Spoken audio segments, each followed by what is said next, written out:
Ivan, kaj je to duhovnost? Prav duhovnost, tista, ki se je potem počasi začel odkrivati, to, kar mi pomaga odgovoriti na to temeljno tudi vprašanje, čemu živim, zakaj živim, čem je smisel mojega življenja, kaj je tista vsebina mojega življenja, ki mi daje neko smer v mojem življenju. Zato vidim duhovnost res tisto, kar mi pomaga najti te globje odgovore, ki mi pomaga tudi videti tisto, zakaj pravzaprav naj živim, mi daje ene vrednote. In hkrati tudi je tisto, kar razodeva, razkriva ta moj odnos do Boga, moje življenje po veri, moj način gledanja na stvari, razumevanja stvari in prav tukaj nekako jaz vidim sebe, vidim druge, vidim stvarstvo, vidim okolje, da se učim prav tega pogleda Boga na življenje, ki se razodeva polnosti Jezusu Kristusu. Sam stojim za tem, da je duhovnost način bivanja, način vsega tega, kar delamo v življenju, tudi v športu, tudi v intelektualnem delu, v dnevnih rutinah, v doživljanju narave, prometa, službe, sodelavcev, konec koncev, če hočemo.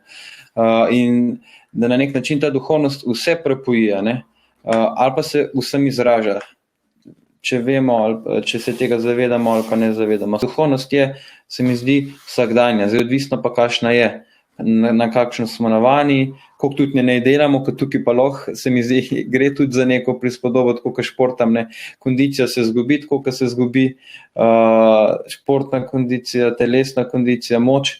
Se mi zdi, da tudi jaz duhovnost gledam, če se na njej ne delam vsak dan, jo zgubim, je ne morem dobiti na kredit, ne morem tako kondicije, ne moreš se v enem mesecu v juliju, ki je lepo vreme, toliko našportati, da boš decembra šel z lahkoto v hrib, ne gre, pač ne gre. In z duhovnostjo je isto. Da duhovnost je neke vrste je način življenja, oziroma je mogoče odzivanje na to, kar jaz v sebi globoko verjamem, čutim, iščem, brskam, se pravi, iščem odgovore na vprašanja, na tiste temeljne vprašanja, ki so odkot sem, kdo sem, kam grem. To so ta 3 vprašanja, s katerimi se ponavadi duhovnost ukvarja in išče praktične odgovore v različnih, lahko zelo različnih stvareh. Mi zdaj govorimo več ali manj, verjetno imamo vsi v mislih krščansko duhovnost, pa vsebino, ki to duhovnost formira, oblikuje, ampak mi vemo, da pa obstajajo še druge duhovnosti, da je človek po sebi duhovno bitje in da z nečim more zapolniti smisel, občutek smisel. In danes smo priča mnogim duhovnostim, takšnim ali pa drugačnim, ki jim ljudje sledijo, pa se tega niti ne zavedajo in je dobro vedeti, zakaj neki duhovnosti slediš, kot bi rekel apostol Peter, vsak čas bodite pripravljeni podati, kaj je razlog vašega upanja. Se pravi, vse znotraj krščanstva je en tak stavek, ki pravi, duhovnost ni nekaj, kar sproti prihaja, ampak je nekaj, na čemer moraš ti delati. To se pravi, se izpopolnjuješ. Svetopisanska duhovnost, recimo modrostne knjige in tako naprej, grejo ravno v to smer. Ne biti naiven človek, ampak bodi pameten človek, bodi moder človek. Kaj pa recimo filozofija? Filozofija tudi se zanima za vse sorte stvari, pa tudi za vprašanje, zakaj smo. Kakšno pa recimo razmerje med filozofijo pa med duhovnostjo? Kaj mislite? Filozofija je kot grška beseda nekje dobesedno pomeni ljubezen, prijateljevanje z modrostjo. Se pravi, je iskanje ene modrosti življenja, je iskanje nekje, kako živeti, da bo to moje življenje tudi imelo neko smer. In tako, da je tudi nekaj, kar lahko tudi globje razumem, doumem in si do stvari tudi odgovorim na vprašanja, ki so tudi življenjska, z možnostjo, ki mi jo daje moj razum, ki mi jo daje tudi nekje možnost zgodovine ljudi, ki so že pred mano iskali odgovore, ne. Za nas, Evropejce, je gotovo tisto središčno grška filozofija. V današnjem času, kot tako, ne, govorimo tudi kot duhovnosti, ki temelji, kot filozofska duhovnost, ki pravzaprav na področju filozofije, področju razumskih razlag, ne, vidim nekje tudi, najdem smer življenja, najdem vrednote, najdem tudi neko svojo celovitost, integriranost, ne. Zato tudi govorimo v današnjem času tudi o svetni duhovnosti ali čisto filozofski duhovnosti, antropološki duhovnosti, psihološki duhovnosti ali tudi nekje duhovnosti, ki temelji na leposlovju, umetnosti, glasbi, nekje v tem smislu, da najdem eno smer, da najdem eno tisto, kar lahko začutim, tisti odgovor, potrebe po lepoti, po dobroti, resnici. Če študij duhovnosti pravzaprav vključuje več stvari. To ni samo, bi rekel, ena stvar, ki jo prakticiram, pa ki sem jo prejel in jo, ampak moram imeti kar široko obzorje, če hočem biti nekdo, ki študira duhovnost, ki jo preučuje. Pustimo to, da vsak živi neko svojo. Ampak če hočeš duhovnost kot akademsko disciplino, ne, kar na teološki fakulteti pravzaprav je, ne, ne gre samo gre za disciplino, ki je povezana tudi z drugimi. Se pravi, ti moraš imeti določene sposobnosti razmišljanja, mišljenja, vse verjetno nekega osnovnega poznavanja tudi filozofije, potem moraš poznati vsekakor kot kristjan, moraš imeti dober uvid v Sveto pismo, mogoče tudi v tradicijo cerkve, kako so v krščanstvu na različne načine iskali bolj ali manj uspešno, ne, tudi smisel in se povezovali z Bogom. Se pravi, gre za zgodovino, gre za filozofijo, gre za umetnost, gre za, Miha, ti si prej omenil tudi psihologijo, ne. Kot nekdo, ki preučuje duhovnost, naj bi imel nek zelo širok pregled, pogled v neko življenje tako nasploh. Osnovna filozofija je vsekakor nujna že zaradi same terminologije, ne? Poznavanja pojmov, konceptov oziroma se pogovarjati o nekih teh stvarih, da je lahko to sploh nek tak pogovor, tako kot je Pater rekel, ne samo na nekih notranjih izkušnjah, doživetjih pojavov, ampak da imamo besede, da vemo, kakšen pojem gre in kaj pomeni in kje je meja tega pojma in to. Ja. Kot si pomenil, je pa zelo pomembno. No? Mene tudi zdaj sem malo pomislil, kako je fajn tudi poznati zgodovino. Zgodovino povezano z religijo, z vero, z raznimi modeli, z raznimi herezijami, vsemi temi tokovi, ki so se že zgodili in se mi zdi, se tudi danes dogajajo in brez poznavanja tega smo lahko zelo naivni ali pa ne prepoznamo nekih tokov, oziroma da je potrebna ta širina, tako kot si rekel, Damjan, da bi bilo brez te širine lahko zelo tako preosko nekaj študirati. Preveč, ja. V tem smislu, sam tudi, da rečem, je tudi postavljen študij duhovnosti v zadnji letnik študija, kakor je ta študij, univerzitetni študij religije in teologije je v 3. letniku, ko traja 3 leta. V enovitem magistrskem študiju teologije je v 4. letniku zdaj. Se pravi, da že naredijo ti slušatelji eno pot, da že poznavajo te osnovne stvari in da lahko začnejo delati neko sintezo, nek celovitejši pogled. In tukaj je, kar je vloga duhovnosti, je pravzaprav narediti človeka bolj celovitega, z možnost videti eno globjo sintezo, videti tisto osrediščno, temeljno smer tudi življenja, in tudi vsega, kako mi različne te teološke, filozofske, zgodovinske in druge antropološke znanosti pomagajo najti tisto, kjer pravzaprav je smer mojega življenja in kjer bom lahko jaz živel neko celovitost, ne tako razbitost, da nisem razbit, ampak prav ta celostni pogled na življenje. V sodobnem času imamo velikrat to, da prodajajo ljudem duhovnost, drugače so uspešno ali manj uspešno, neke vrste life coaching in tako naprej, ali pa tudi recimo duhovnost iz drugih religij, ne, ki so izredno bogate, tukaj na Zahodu jih pač poznamo zelo površno in pač lahko nam prodajo, kar želijo. Ne? In zato se mi zdi pomembno tudi med drugim poznati druge religije, duhovnost drugih religij. Sam predavam namreč o judovstvu, hinduizmu, pa tudi o novih religioznih gibanjih in pa tudi duhovnih zlorabah. Vse to so stvari, ki kultih, sektah in tako naprej. Vse to so stvari, ki človeka seveda zanimajo, ampak zahteva nek dosleden, poglobljen študij, da na pravi način znamo te stvari nasloviti in jih tudi razumeti. Mogoče celo komu pomagati, ker duhovnost vendarle ima eno komponento in ta je etična. Ne? Duhovnost, se pravi, ki ni vdejanjena tako na zunaj z nekimi dejanji, ne?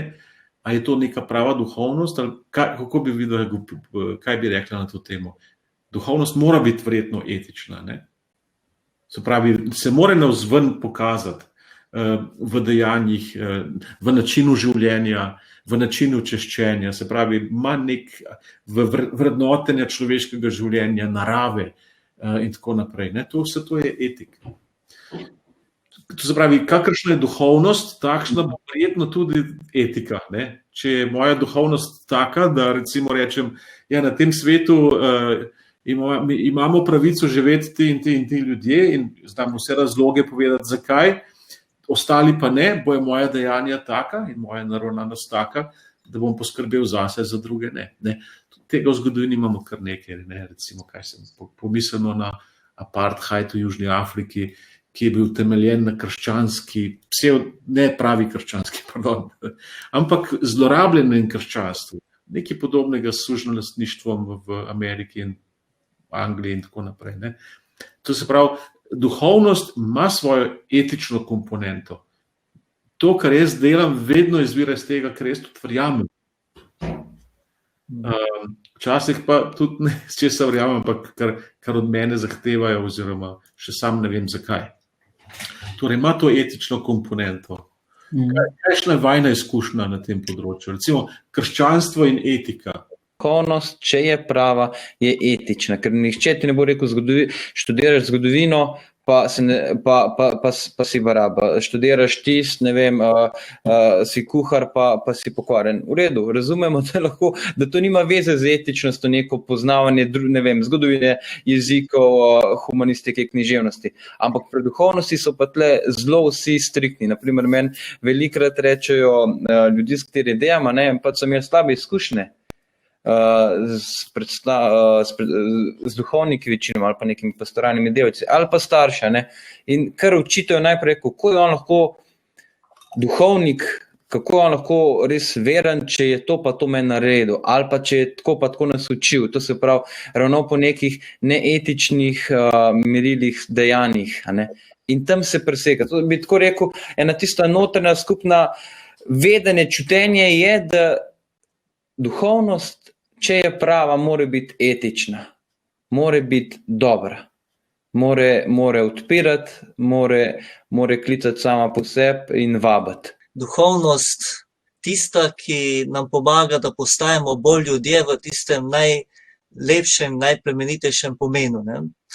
In če nas naša duhovnost ne dela bolj človeške, človeške v tem zmožno biti človek sočloveku, biti tisti, ki pomaga drugemu, da lahko v polnosti živi tudi svoje življenje. Ne. Krščanstvo kot tako je meni zelo dragoceno, da je središčna resnica prav to, da je Bog postal človek, ne, da bi Bog sam je vstopil v to naše človeško življenje, da bi nam razodel, kako biti človek v tistem najpomembnejšem in najlepšem poklicu, ki je biti človek. Ne.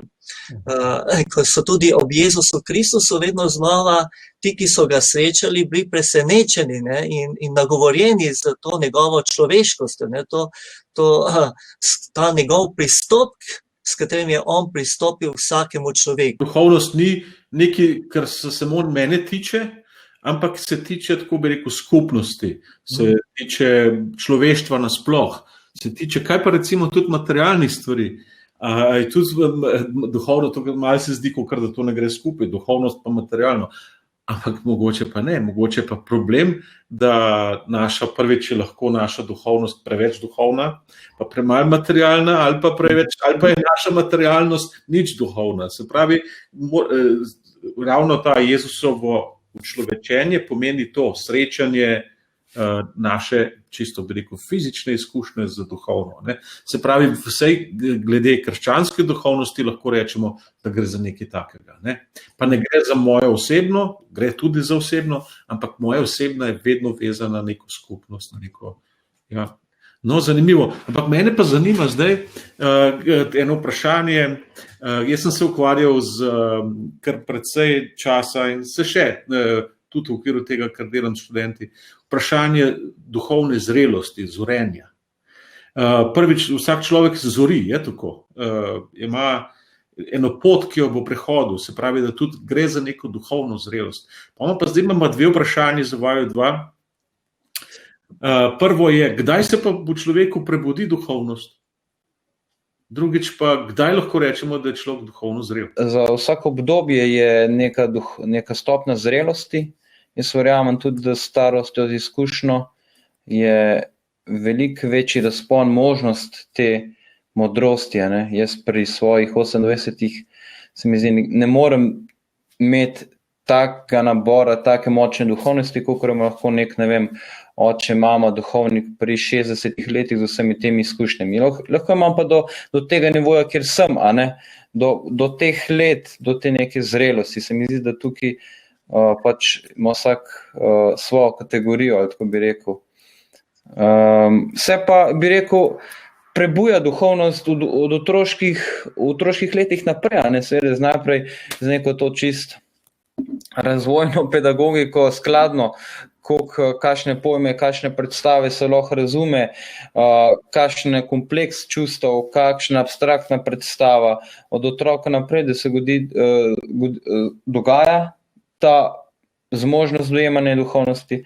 V najstništvu se mi zdi zelo močno tukaj odmevajo neki odnosi, težko boš nekomu razložil ljubečega očeta, če živi v nasilni družini. Ne? To so tudi s tem stvarmi zelo pogojene in pa žal za nekatere tudi tukaj omejijo ali pa toliko teži ta prehod na neko zrelo duhovnost, razumeti ljubečega očeta, skrbnega očeta. Gotovo je tukaj duhovnost, če v najširšem smislu kot tako, da je način našega življenja, se začenja z našim življenjem, se začenja z našim načinom življenja in gotovo postaja vedno bolj osebno, kot tudi jaz nekje postajam vedno bolj zavestno živim in se zavedam, kaj živim in tako v tem smislu. Ne? In da je v širšem smislu, kakšna religijska duhovnost je živeta ta vera, živeta pač v obdobju, kakor sem in zmorem in lahko tudi otroka vidiš, kako je zmožen spostaviti en globok odnos do Boga, do presežnega in kako zmore začutiti v sebi neizmerno to zavest te bližine Boga in spostaviti neki tak prisrčen zaupljiv odnos. In hkrati je en zrel odnos že tudi, ta duhovnost tega zavedanja, kako je vse dan, kako sem v resnici obdarovan, kako sem živet, kako mi je življenje podarjeno, kako živim iz te obdarovanosti in da je smisel življenja, da sprejmem vse to, kar mi je dano in hkrati postajam tudi tisti, ki bom lahko ob tem, kar mi je dano, tudi drugim omogočal, da ob meni zaživijo. Da postajam tako rekoč dar, kako sem sam dar. In zato je mene zelo vedno bolj nagovarja Jezusovo tisto, ko pravi, kdor ima oči, naj gleda. In če boš gledal in boš videl stvari, če boš poslušal in boš slišal, boš doumel to, kar ti jaz razlagam, ne? Kar je razlagal o Božjem kraljestvu, kar je razlagal o očetu, kar je razlagal o njegovi ljubezni, o njegovi skrbi za vse stvarstvo in za vsakega človeka, o njegovi dostojanstvu, ne?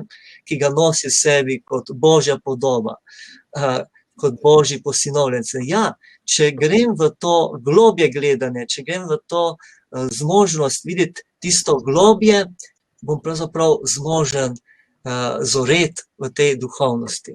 Kako pa, Miha, recimo ti doživljaš, kako vpliva Jezus s svojo duhovnostjo na tvojo? Jezusova duhovnost ali pa vsaj to, kar je cerkev skozi stoletja nam posreduje, ta zaklad, v večini oblikuje mojo duhovnost, normalno, od nauka in svetega pisma in tih stvari. Zdaj, prav tako Jezusova duhovnost se mi zdi, da v vsakem času na svoj način. Trenutno bi rekel predvsem tem, kako je Jezus neko to enostavno, praktično življenjsko duhovnost gojil.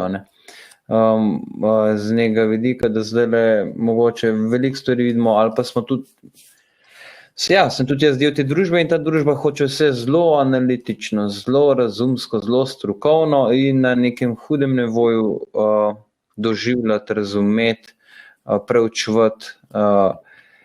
In tudi duhovnost na nek način se mi zdi pade mehano v ta tok, gre s tokom tudi naprej ali pa razmišljanje. In me zmeram pa tukaj nagovarja, Jezus kot nekdo, kot je že pater rekel, prek, pri 30 letih gre in potem nagovarja tiste ljudi, ampak z neko tako silo, z neko tako iskrenostjo, prepričljivostjo, nekim takim duhom, da množice derajo zanima.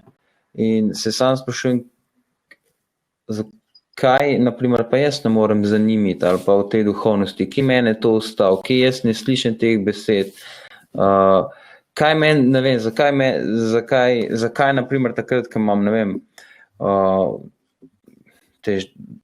težave z duhovnostjo, ali pa tako naprimer, da me toliko ne vab, se rečem, kaj sem preslišal v tem oglasu, kje sem se jaz ustavil, kaj si želim, pa mogoče sploh ni to tisto. To življenjskost, praktičnost, pa na nek način to močjo, to iščem tudi v tej duhovnosti. Ali pa se tudi sam tako vprašam v smislu, če mi nekaj ni, če nekaj vidim, da sem se ustavim in se rečem, zakaj sem v tej slepi ulici. Ne vem, dame, pa kako pa ti? To se pravi, name vpliva, jaz nekako gledam Jezusa, skušam veliko brati Sveto pismo, nekako skušam piti to, kar on govori, kar dela. In recimo tisto, kar moja izkušnja je zdaj, ne da sem vedno bolj zafrustriran zaradi tega, ampak ravno obratno, da sem vedno bolj osvobojen, vedno bolj svoboden. To se pravi, svoboda pomeni tudi vedno večjo odgovornost za to, kar delaš in da za tem stojiš. Recimo, to vidim eno tako stvar pri Jezusu, ki je za njega tako zelo značilna. Po drugi strani, določenih stvari bi se rad od njega učil, pa kot si ti rekel, pa mogoče še nisem tam, ali pa še ne vidim, nimam še oči odprte, ampak recimo gotovo, kako imeti še bolj odgovorno, ne samo imeti, ampak bolj odgovorno, pa tudi etično vključeno sočutje, predvsem do tistih, ki ga mogoče nimam. Se pravi, ob Jezusu vidim določene kvalitete, ki jih ob njem razvijam, hkrati vidim tudi stvari, ki mi še manjkajo. Tako da zame je Jezus v tem smislu, bolj ko sem osebno z njim, bolj me vabi k temu, da bi mu bil podoben. Se pravi, on name ima izredno močan klic, recimo temu, ne vem, če ima res močan učink, jaz bi rad bi rekel, da ima, ampak vsekakor pa čutim zelo močan klic, da bi to, kar je on živel zdaj tudi v meni na nek način. Če želijo naši poslušalci, gledalci še kaj več vedeti o tem, imajo možnost to tudi na teološki fakulteti, verjetno se lahko oglasijo in se zanimajo za to, kako bi, recimo, vprašanja, ki se jim zdaj zastavljajo, kako bi iskali tudi odgovore na to. Mogoče celo znotraj študija na teološki fakulteti, mogoče kakšne druge poti.